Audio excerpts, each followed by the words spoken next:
সুন্দরবনের দ্বিতীয় দিন আমরা কি খেলাম সেটারই ভিডিও আজ শেয়ার করব। সকালবেলায় শুরু করলাম চা দিয়ে, যেটা খেতে দারুণ ছিল।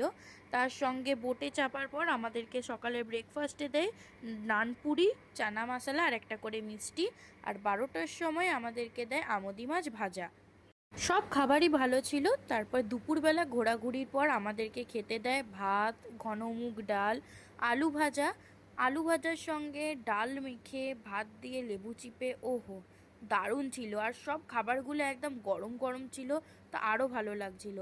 আর একটা খাবার ছিল যেটা আমি প্রথমবার খেলাম, বাঁধাকপি দিয়ে চিংড়ি, যেটা আমার মোটামুটি লেগেছে যেহেতু আমি ফার্স্ট টাইম খেয়েছি বলে। আজকে শো স্টপার হচ্ছে ভেটকি মাছের পাতুরি। ওহ, কি দারুণ ছিল ওই ভেটকি মাছের পাতুরি, দারুণ। দেখতেই পাচ্ছ কতটা সফট। আর আমি এই সেকেন্ড টাইম ডাল নিয়েছিলাম, ডাল দিয়ে খেতে জাস্ট দারুণ লাগছিল। আর সেকেন্ড শোস্টপার হচ্ছে এই পাবদা মাছের কারিটা, মানে সর্ষে কারি, দারুণ ছিল। সব মাছগুলো খুবই ফ্রেশ। আর লাস্ট পাতে চাটনি আর পাঁপড় দিয়ে দুপুরে খাবার শেষ করলাম।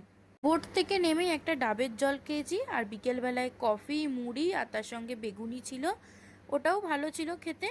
আর এখানে আজকে রাতে বানিয়েছিল বিরিয়ানি, বিরিয়ানিটাও খেতে খুবই ভালো ছিল, একদম সাদামাটা ঘরোয়া স্টাইলে। আজকের মিনি ভ্লগটা এত।